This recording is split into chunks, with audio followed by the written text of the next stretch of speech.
Stephen McCarthy. You're listening to Cougar Radio, and I'm gonna start a little segment here with my girlfriend Mila. Hello, my name is Mila, also known as Jamila Walker.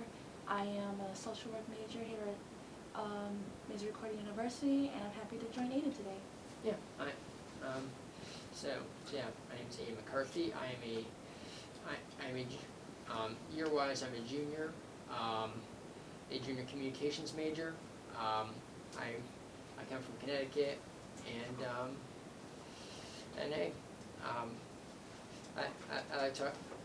So what I like talking about is internet business, and also just anything related to games and stuff. Not really a professional gamer, but I do like talking about casual games a lot. A lot of fun little adventures are involved like that. Such involved like Breath of the Wild, Legends of Breath of the Wild, a game by Nintendo. Is on the Switch, and that's the thing that we're playing. Chances are we're going to be discussing later in just a few moments. Yes, I've also played on Breath of the Wild. I just recently finished the game. I find it was really nice. I kind of prefer playing older Zelda games before Breath of the Wild. Breath of the Wild is kind of like the newer ones. But yeah, my actual favorite Zelda game is Wind Waker, which is pretty much of an older Zelda game, but it's the difference between like older Zelda games and newer ones, which is Breath of the Wild, is that older ones are more structured. They like have linear dungeons where you're supposed to go inside about 8 dungeons, and you defeat the boss and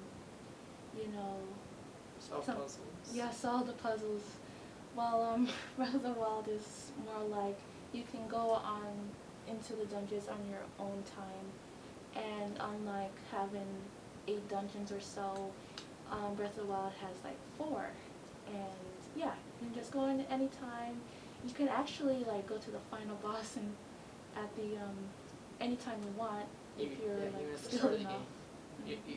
Breath of the Wild's a lot more fluid structured. It's much more about exploration. Yeah. And that's something I like, and also because that's why I like that stuff in games, because I like being able to kind of go at my own pace rather than at the game's pace. Right.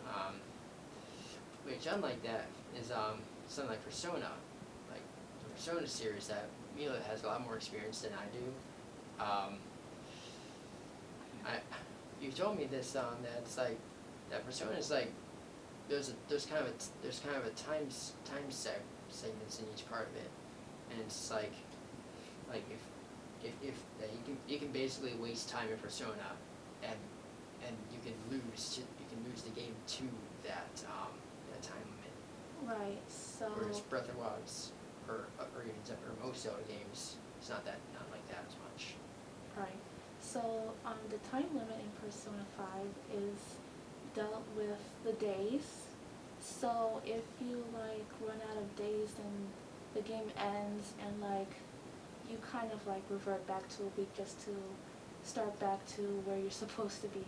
But usually the game gives you ample time to complete the so-called palaces, which are kind of like dungeons similar to Zelda games, but they're much longer. Yeah.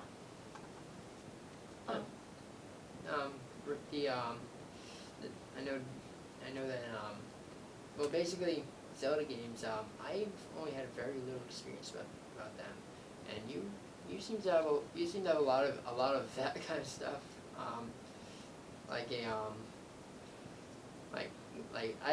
I've played a few minutes of Wind Waker, but I haven't really gotten to do it. Breath of the Wild is the only game I really dealt with in the Zelda series.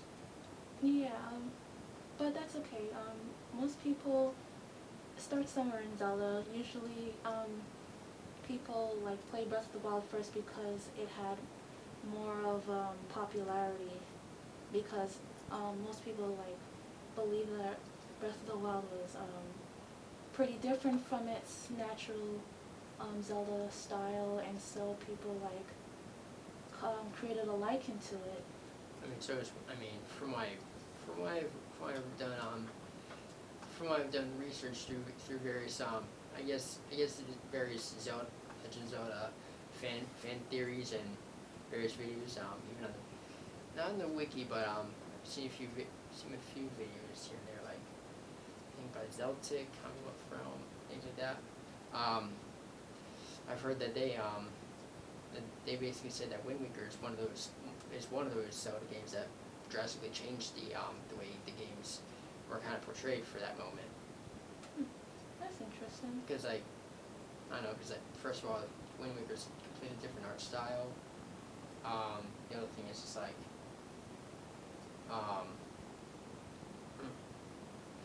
it's a different art style, and then also Wind Waker is also kind of open world. It still has a general structure, but you can still explore every place in it, I've heard. Yeah, I guess you can say that Wind Waker is a little bit open world because you can like sail anywhere you want. There's not just going to those specific dungeon islands. You can also like go to other islands to like, you know, get items, fight mini bosses, you know, stuff like that. Yeah. In Breath of the Wild, I guess you could say, no wait, actually first, I have a question. In Wind Waker, is there any sort of fast travel kind of stuff like there is in Breath of the Wild? I believe so. If I do remember, well, in most Zelda games, Link travels through like the main key item of the game. So in Wind Waker, Link uses a baton, so he can travel with his baton using like the arrows, and it can like take him anywhere on the map. Oh, so like, but how do you get to the islands in the first place? Do you have to sail there first, and then you're able to go there anytime later? Yeah, I believe so. Usually, I think you have to meet a certain character, and then they teach you that musical, that musical number or whatever. And yeah, like Link can just use that, and then he can travel anywhere. Music seems to be a pretty common theme in the Zelda series. I know that. It is, especially in Ocarina of Time, which of course Link uses the ocarina. Yeah, I mean an ocarina is a musical instrument. Yes. You can't get more musical than that. Right. Should we take a break? Yes, this might be a good stopping point to take a break. So yeah.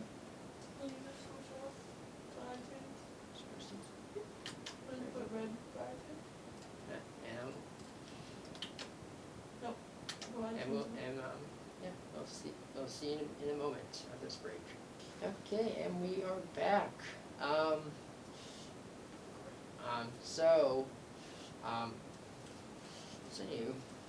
guess we should start again off back with Breath of the Wild to talk, just game stuff. So you and I discussed we both played the game, and we both had a really good time. So, should I start? Yeah, you can talk about Okay. talk about it. So I guess my first impressions when I played the game was first of all I was wowed by just how beautiful it looked. Like that game is a lot of screenshot-worthy content, and I mean not just like specific areas, but like any part of the game. You can just take a screenshot and it would count as art basically.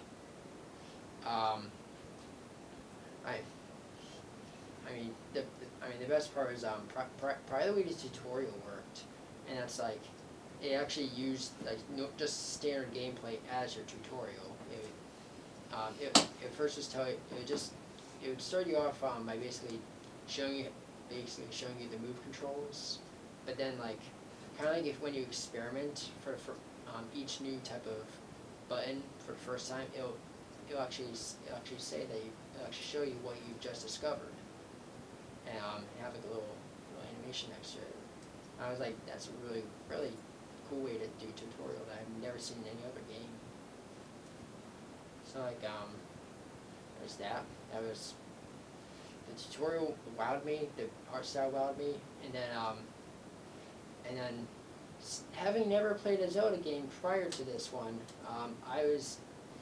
I really enjoyed the combat system, where it's first of all it's not too fast paced, but it's also like you can easily see what your opponent's doing just by doing what the game says is Z targeting.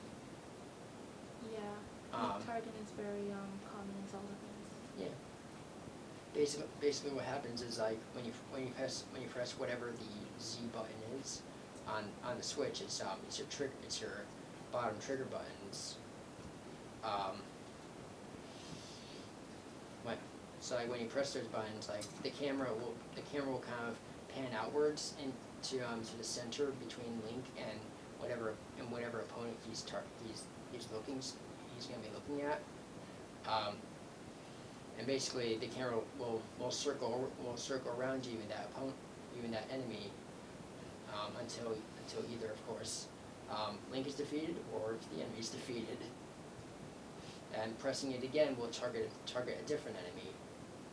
And keep on pressing it, it'll target different enemies until you go back to the first one. But you have to hold the button down or else you're not targeting anyone. So if you want to run away and you just don't want the camera on the monsters, you can just do that. Okay, well, from my impression with Breath of the Wild, at first I was kind of frustrated with it after being so used to like the linear in older Zelda games. So like half the time fighting enemies was a struggle with like only having 3 hearts. Whereas in older Zelda games, like, the game was a little bit easier on you if you would only start off with 3 hearts. But yeah, it was a little bit difficult in the beginning. But like, surely I got used to it. I learned how to fight better. At first I didn't use the Z targeting, which kind of was a struggle for me because I could have used that to make things a lot easier. Yeah, it took you quite a while. I think it took you quite a while to figure out how to actually target your enemies. Yeah. I was like, so Mila played Breath of the Wild quite a bit after I have. She had a little bit of experience, but not much to learn for herself. Right. Since it was really someone else's. Yes, that's right. Then meanwhile, actually a little bit before I met Mila, I was playing Breath of the Wild for quite a bit, and then I was like, hey, you know what, I might as well see if she knows how to play this, and lo and behold, you had the game, it was the best and also the cringiest thing I've ever seen. It was so cute. Yeah. So let's see. You learned how to Z target, and then I think I also learned how to the Guardians. You know how to parry. I learned how to parry, but that happened like right at the end of the game. It literally took you like almost the entire game just to learn how to do that, just to learn how to shield bash. Yeah. Parry, I guess it's called. Right. Yeah, the battles were very difficult for me because Especially without the parrying. exactly. I feel like everything in that game was manual, whereas older Zelda games they like told you what to do. Yeah, like older Zelda games they will tell you when to parry. With Breath of the Wild, it's like on your knowledge. Yeah. Right. It's knowledge and also kind of like it's also something that like, if you build the instinct, you'll know when to do it. Right. So for example, the game, if once you, it's actually in Kakariko Village where you're supposed to learn how to parry. Basically it's Kakariko's shrine that if you actually pay attention to the fight more, you're rewarded with learning how to parry properly because that Guardian,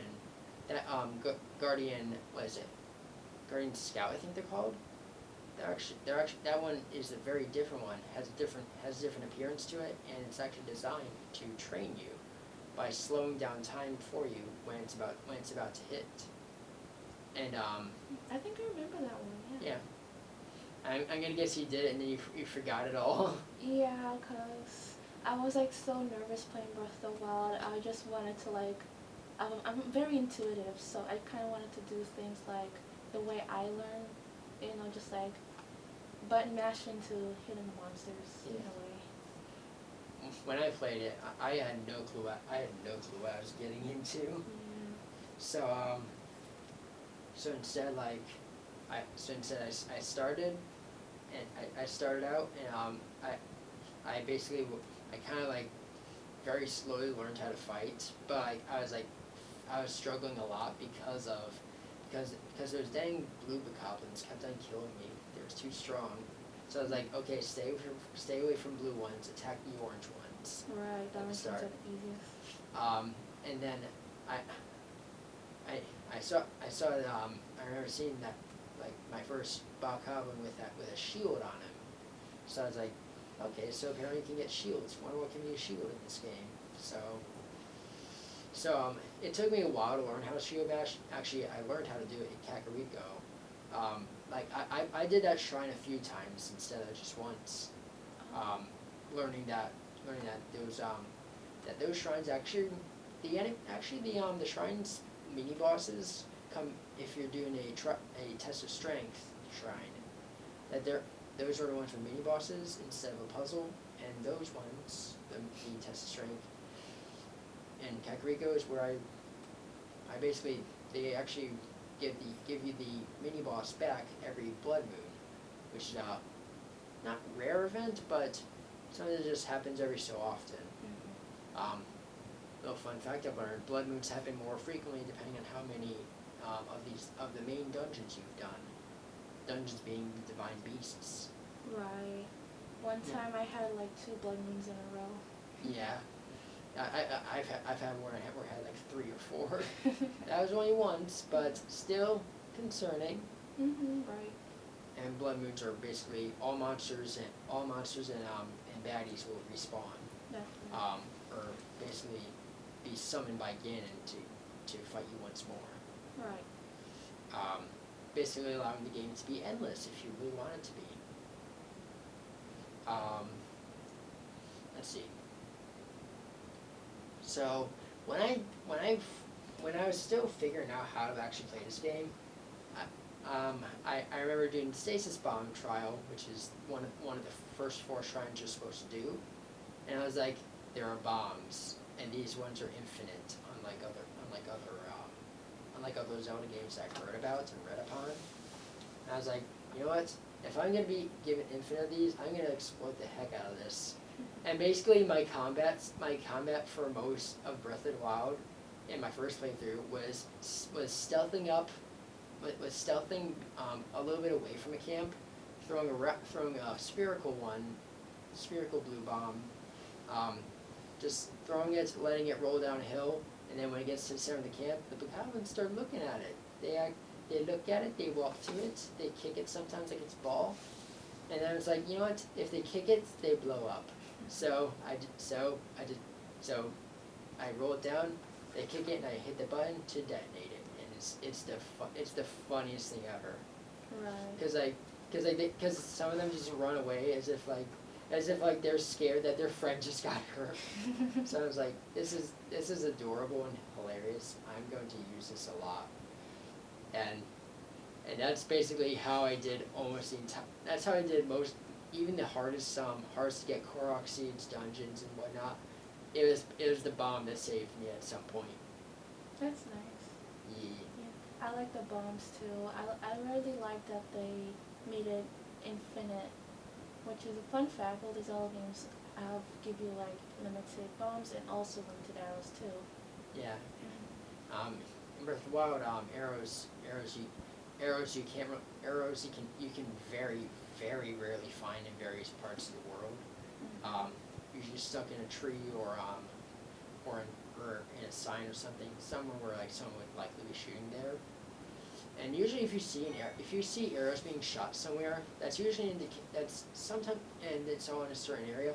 It's usually an indication that if you take your bow out, that you might want to shoot a certain area. Especially if you see a high concentration of ones that people in the past have shot, try shooting. Try shooting if there's a marked area around there. You might get a reward. That's something I've learned. The game is very environmental. Yes. A lot if you see something out of place, chances are there might be a little secret there.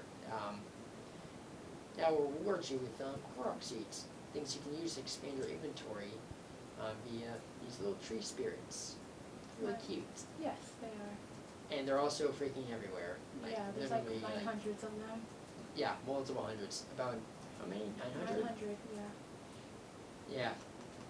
Nintendo had a heyday, I'm gonna guess, with all of that. Well, speaking of bombs as well, there's also other rooms in Breath of the Wild, like you said, Stasis, and Magnesis, Cryonis, Yep. and also the camera. In other words, stasis freeze times is in the name. Cryonis is basically freeze water into a block of ice that you can climb and stand upon, and not have to be swept away by a river and potentially not survive the river journey. The only thing is you have to be standing on ground in order to use it. Right. So if you find a rock in the river, or if you're just out on the banks of it, do that. Oh, funny. Sonny, you taught me is you can use the Cryonis rune. If you see a school of fish, or even a single fish in the river, if you Cryonis right where it is, it'll lift the fish. Yeah. Yeah, that's how I get my own fish for my inventory. I mean. You see the way Link fished in my game was I just blew up the fish. I do that too, but I actually like Cryonis because that room was actually my friend. It helped me get to like areas when I didn't have enough stamina, and gets everything out of the water practically. It's also really fun to use when like one of the blight cannons, which are the bosses in the game. There's like water blight, fire blight, thunder blight, and wind blight. Yep. The water blight uses Cryonis, and you can just use Cryonis that you have, and just break the ice so that you won't get attacked. Mm-hmm. And that's actually the fun thing from that boss. Yeah. Mm-hmm. I guess I should drop it here that if you haven't noticed already, there are kind of some spoilers of the game. This is more like a review of them. Yes. So if you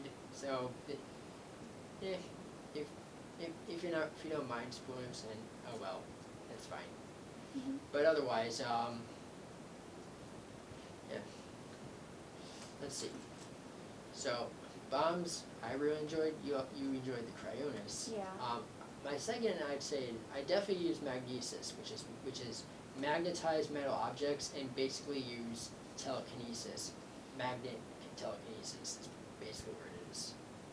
So that was my other favorite because like anytime I see a metal box or a giant metal boulder, I'm going to take that wherever I go and whack it on anything that dares harm me. I also heard that there's a cool trick you do if you see a Yiga, which is a Hylian enemy, basically who follows Ganon instead of a Like standard those good citizens justice. of Hyrule. Yeah, they're basically assassins that specifically are for Ganon and will seek out the destruction of Link. However, most of them are disguised as Hylians, just travelers. Sometimes they'll be walking on the path, and you talk to them. Turns out they have no name, and turns out they actually want to kill you. You will be easily notified like when you've encountered one because they kind of make it a show, and yeah, they're not an enemy to be taken seriously by what they say. By what they do, they can be a threat. Something I've heard, something I actually tried out on a Yiga was when they're just standing around in disguise, I would take any sort of giant magnetic thing, and then haul it use a telekinesis way over their head, over the Yiga's head, and then I'd immediately talk to them, and then the box would, and then once they, then immediately the box just drops on top of them. And that's basically inspired by this one little video. Don't really know where it came from because it was just a meme, from where I saw it. Basically, someone used stasis on a metal box, hit it a bunch of times with a hammer, and then right before the thing was about to right before the stasis was gonna wear out, the person talked to the Yiga, so that when the Yiga did his little flourish with his weapon to show off that he's evil or whatnot, the stasis stopped, because when you're talking to someone, everything else, the environment, everything around them, your environment stops basically. So when the conversation's finished, everything in the environment, including your own rooms, will resume happening again. So the person talked to Yiga right before his stasis on this massive box or something was finished up, and the boxes, he hit the stasis box a bunch of times so that it would build a ton of momentum, so that when he finished talking with Yiga, the stasis broke, and the box hurled the Yiga like light speed out, like off screen. So that Yiga was no more. It was a one-hit wonder. Yeah. That was like the silliest way. I was like, I want to do that, but I don't know how to use stasis very well, because I always end up hitting it the wrong way. Right. So instead, I just take a metal box and just let it fall. Yeah, magnesis is easy to use. Stasis can be really hard. Also, it takes some time for it to regenerate again. But I always believed for Yigas that they were their own race in Hyrule, similar to Gerudos, which is another race in Hyrule, but mainly all women, and they don't allow men inside of their own village. So yeah, I kind of like believe that Yigas were like their own separate race.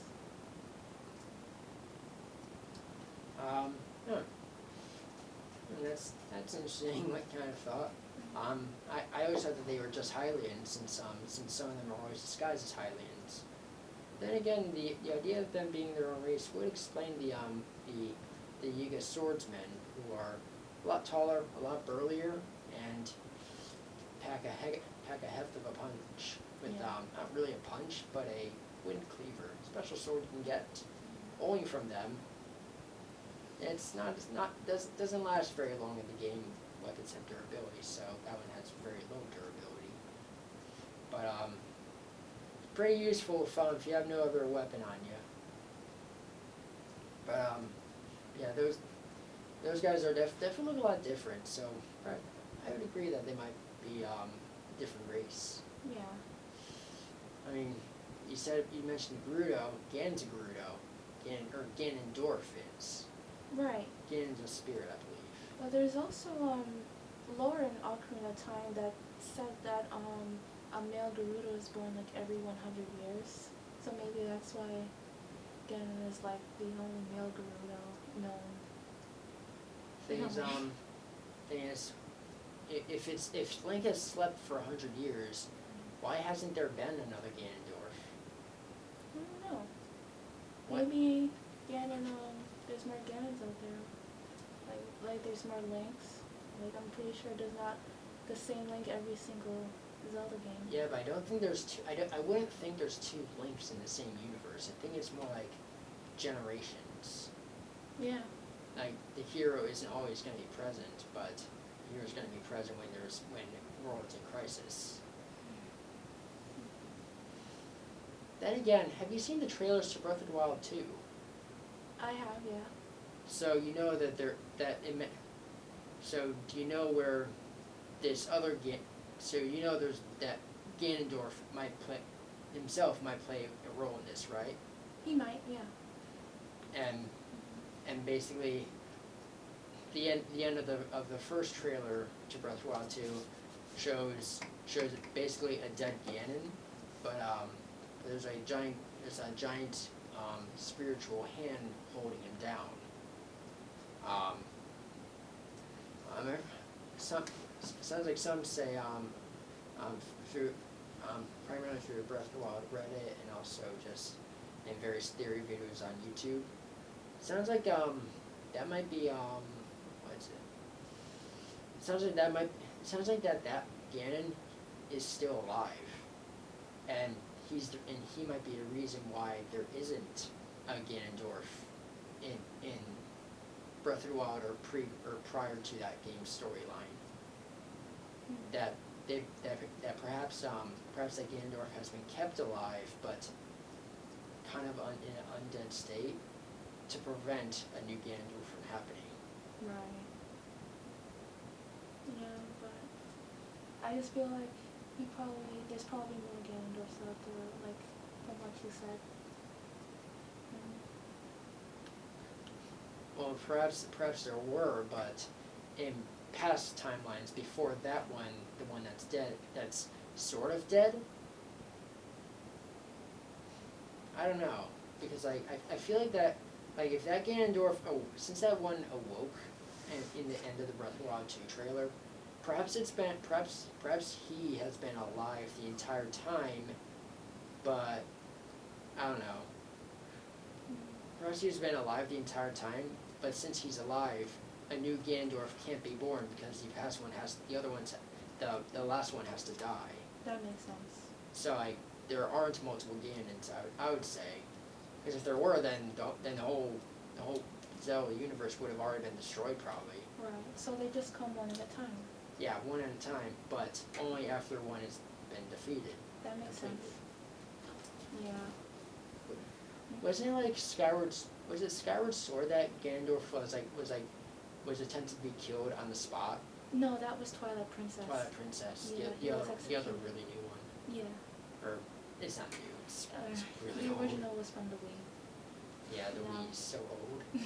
Now they remade it on the Wii U, but that Wii U's Yeah. already old too.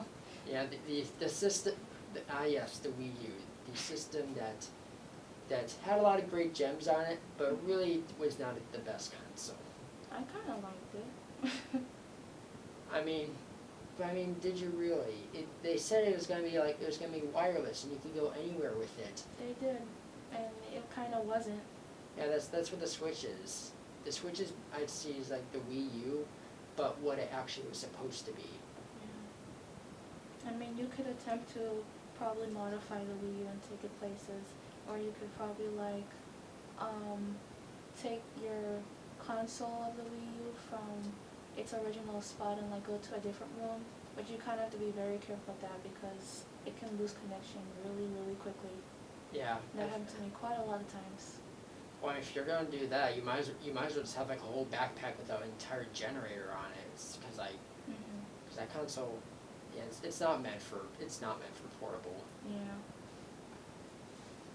Which is upsetting, but and it's it's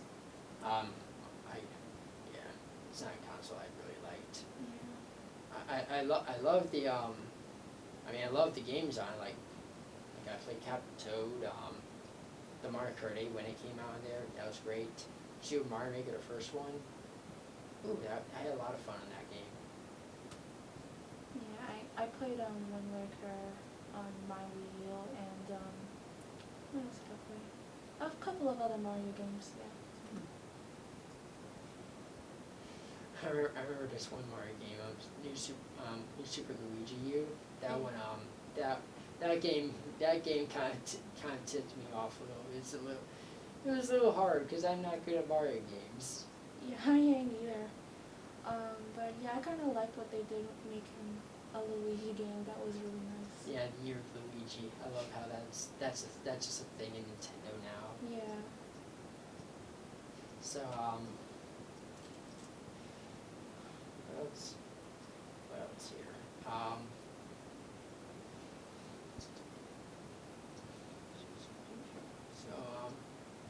this might be a good time for another break. Yeah, that's good.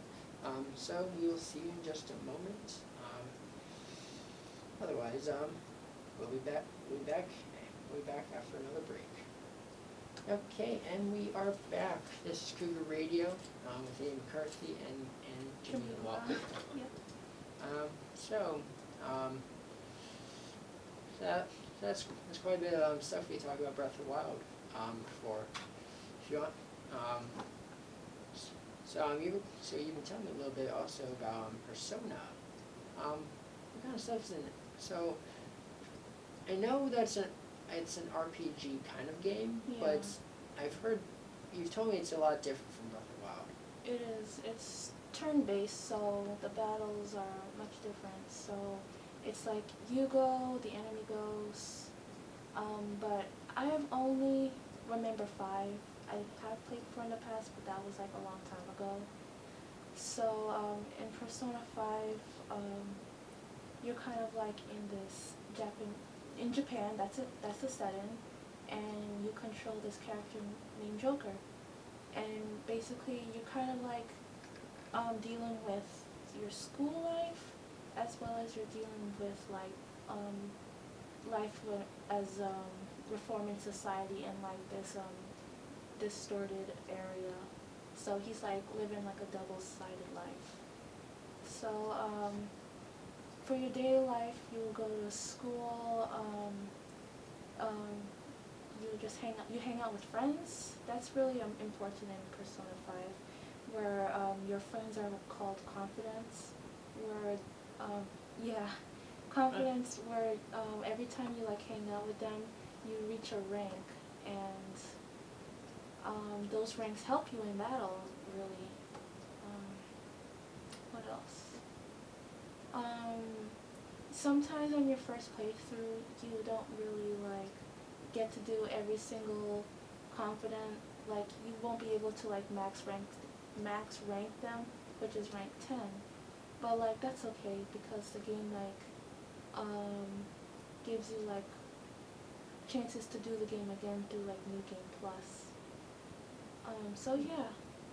So in battle, which is that distorted area, it's called the Metaverse. And in Persona 5, there's these places called palaces where you target a person in the real world that's been like a threat to society.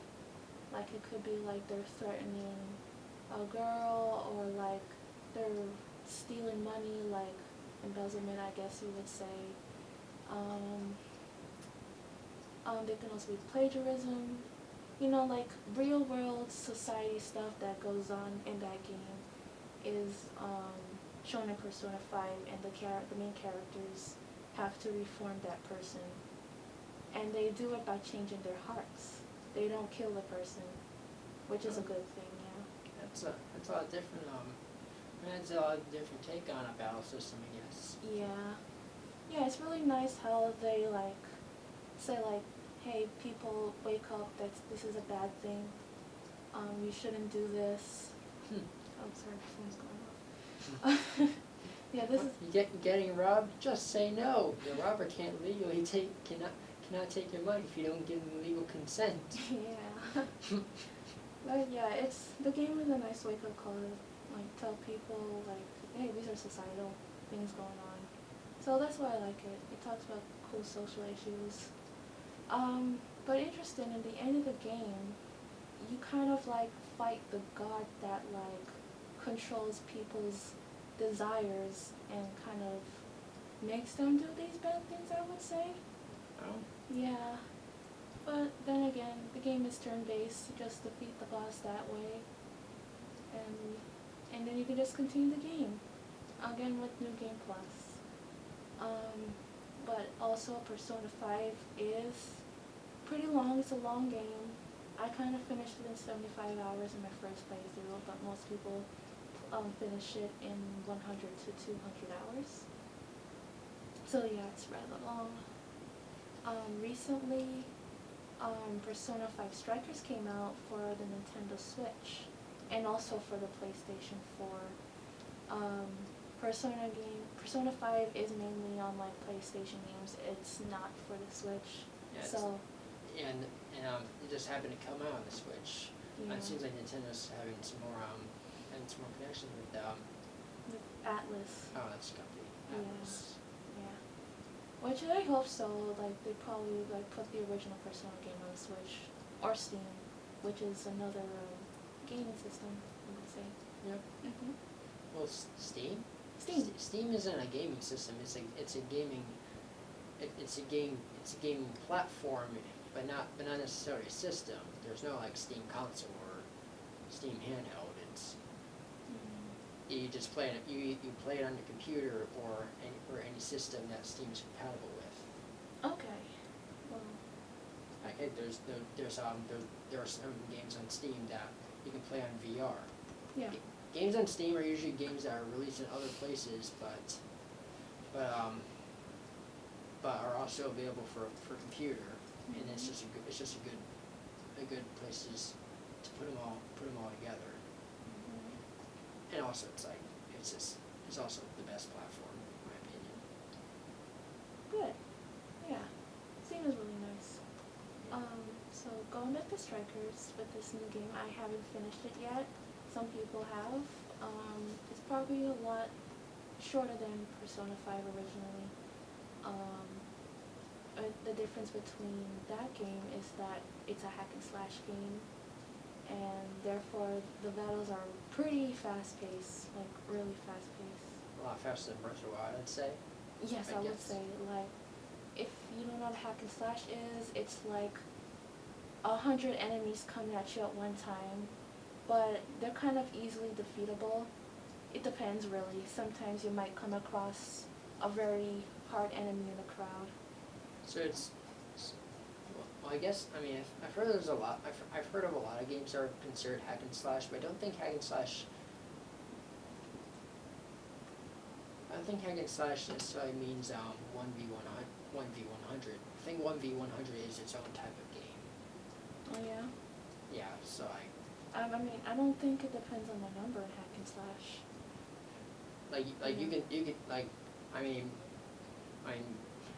if you wouldn't Breath of the Wild also kind of classifies that even though it's like because Link is fighting Link is fighting monsters via weapons directly to the monster, not like a turn-based system.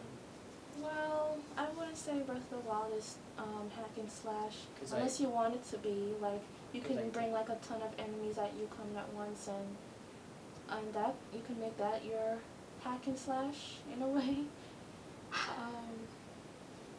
But yeah, if you wanted to do that, that's your choice. But Breath of the Wild isn't structured to do that.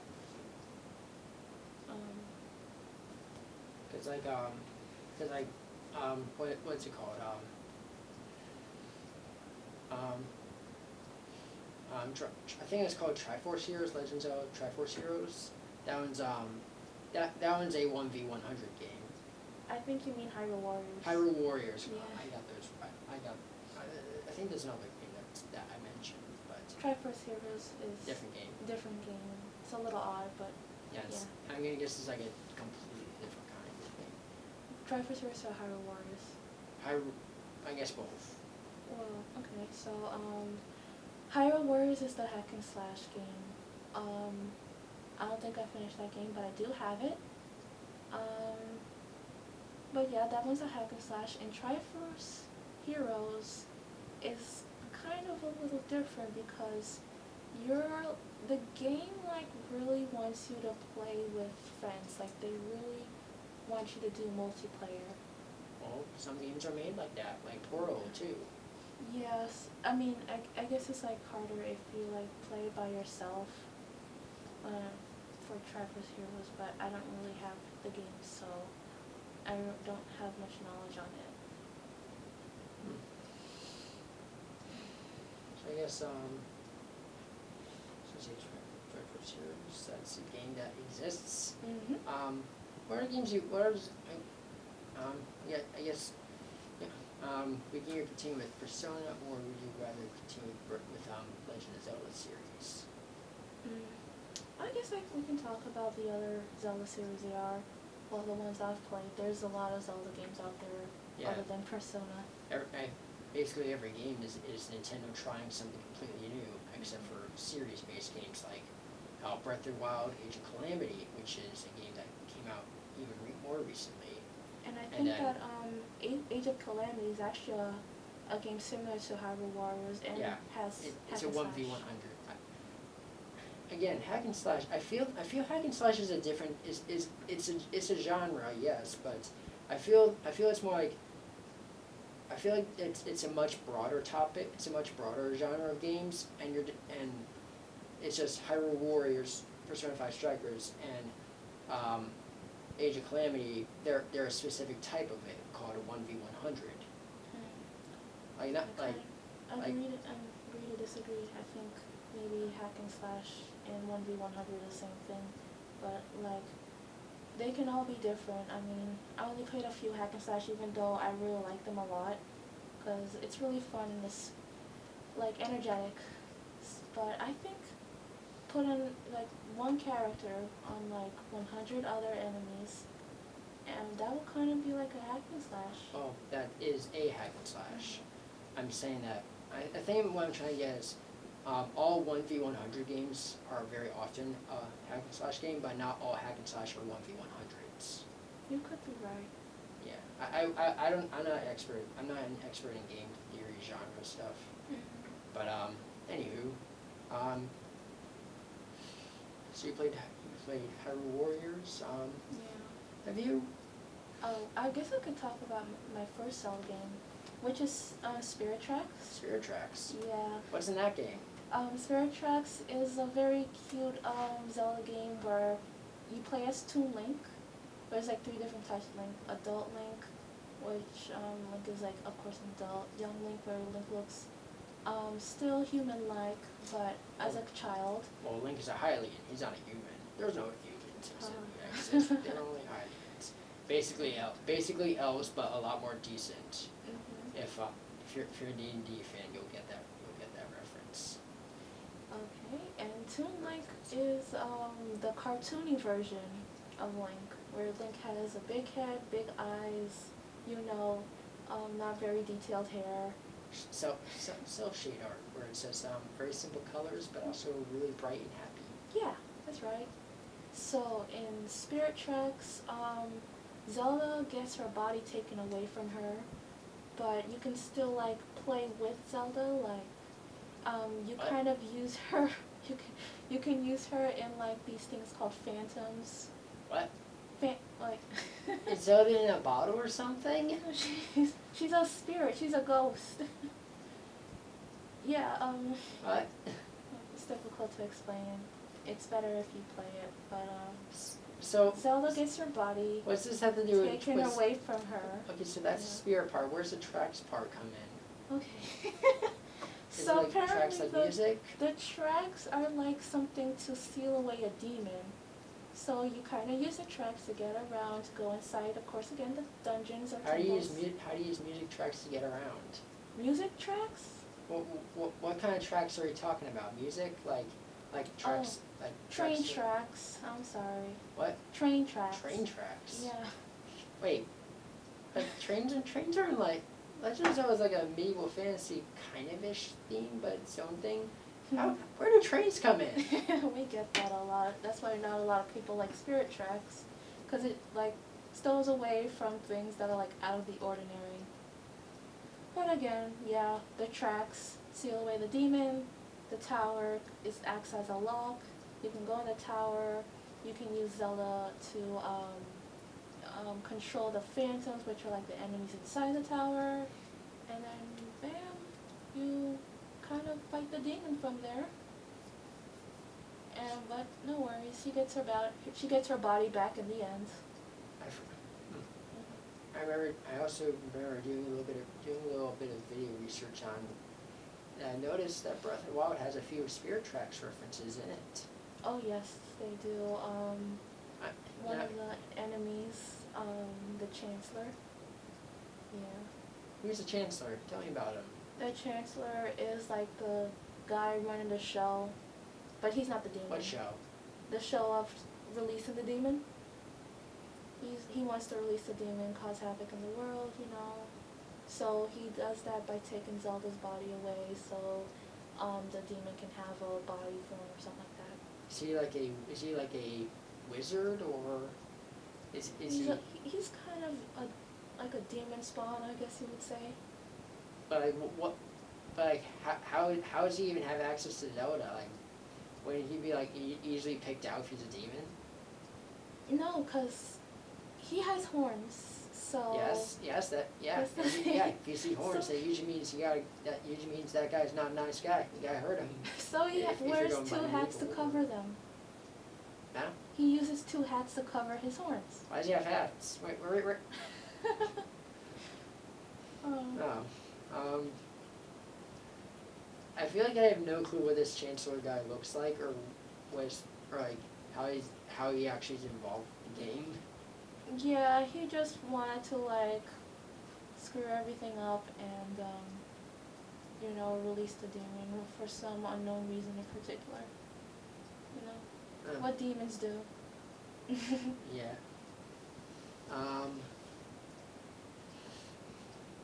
So Spirit Tracks itself, there's tracks.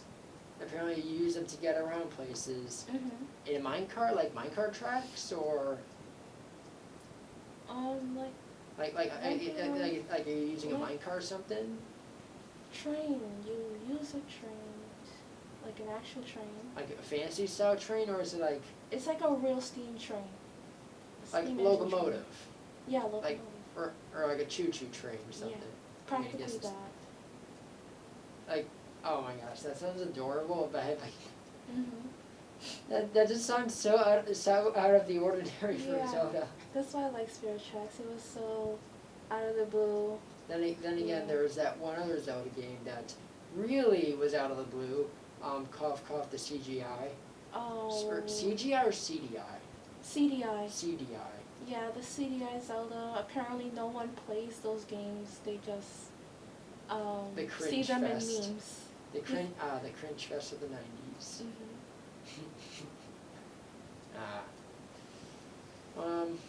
Yeah. So there's references to a lot of them. Well, just like that kind of stuff. So it shows that there's a lot of contingency in there. Mhm. Anyway, let's see. I think that wraps up our segment. Yeah. So yeah. Zelda, Persona, and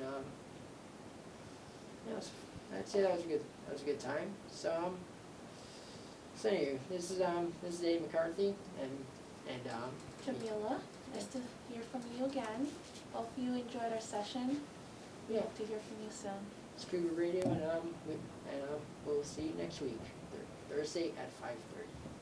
Goodbye. Bye.